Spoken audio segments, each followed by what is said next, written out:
జగన్కి గాయం అయితే రాష్ట్రానికి అయ్యా గాయం.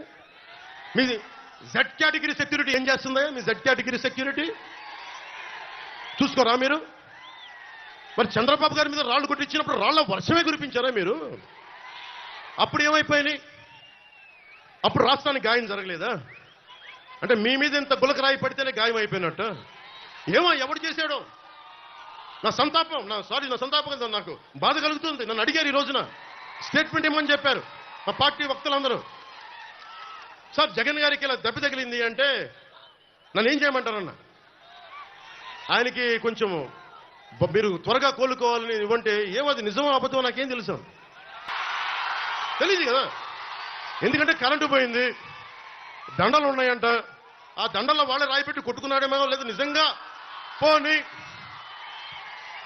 ఒకసారి నాన్న పులి కథలాగా ఒకసారి చెప్తే బాగుంటుంది.